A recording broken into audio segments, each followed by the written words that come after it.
There must be some regulation on how these data are being collected, being processed, being stored, being used. And that is the point of the PDPA. My name is Liaw. I'm an employment lawyer and a principal at Liaw Chambers.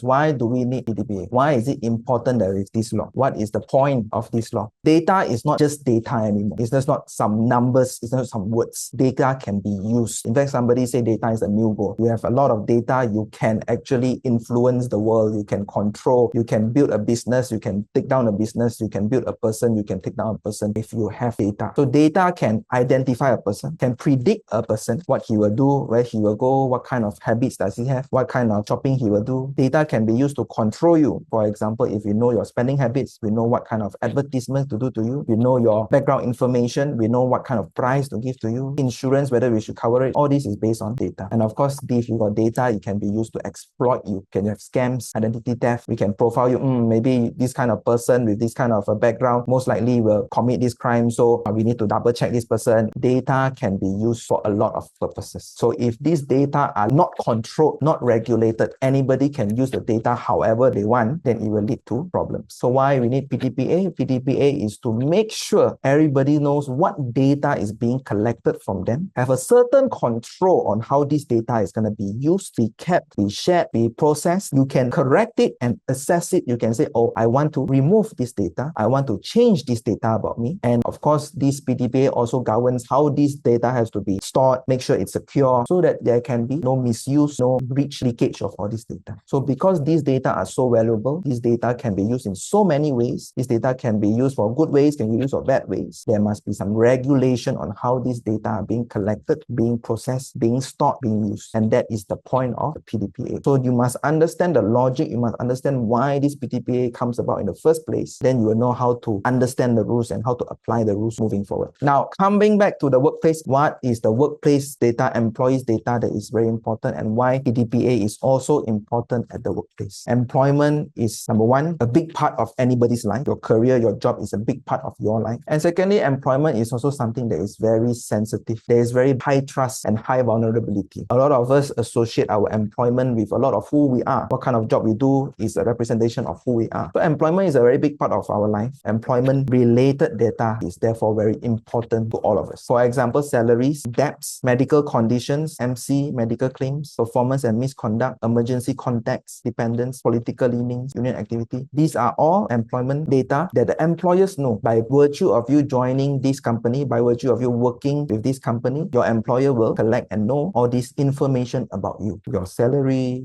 your debt, your medical condition, especially if you submit a lot of MC, you share your medical reports before, knows your performance, knows your misconduct, knows who are emergency contacts. So employers can gather so many important information about you. And without limits, if there's no control about how an employer can use this data, it can lead to things like discrimination. Oh, you support this person, so I don't want to give you promotion. Oh, you got this health condition, so I don't give you this promotion. Intimidation, tracking emails, using chats without boundaries, retaliation. I'm not happy with you, I take your past performance, your past misconduct, purposely go and leak it to somebody or share in public. Because employers is in a position where they collect a lot of this sensitive information for the employees, there's a need for the PDPA to govern how employers can use this information. The PDPA forces employers to be accountable with that power to make sure they don't misuse this data that they collect because of the relationship they have with their employees. Now, these things become more and more important as we go more into the AI, big data era. That's why the PDPA is being strengthened, being amended. We are in the age of data breaches. There's a lot of data breaches, a lot of algorithmic profiling. In the wrong hands, medical information can lead to, let's say, insurance discrimination. IC banking info can lead to identity fraud scams. Performance profiles and all these things can also destroy careers. So that's why I think about how you feel if your salary and disciplinary record is online, your boss is tracking your WhatsApp messages, your confidential medical claim is being shared around. All these things are especially important in this day and age where it's very digitalized. The law therefore gives employees a way to stop, challenge, and correct that. There is some regulation, there is some rights, there is some control over the usage of data. That is the point of having the PDPA. Without data protection, companies can sell data, employees can be blacklisted, no rules as to how employees' personals are to be kept, employers can monitor what employees do, and data breaches can happen and no one is going to be held held responsible. So without the PDPA, there's no control what data is collected. With the PDPA, there's the notice rule, there's a purpose rule, there's a limited use. Right to know or to correct what data is being used, what data is collected. Employees have the right to access the data. They can correct the data if it's wrong. When there's a misuse, without PDPA, there's no punishment. With the PDPA, there's offences, there's fines, there's jail term. Without PDPA, data can be kept forever, whereas with the PDPA, there's limits as to how long it can be kept. Without PDPA, surveillance and leaks, whereas with PDPA, there's security and there's accountability, how the data is exactly being used.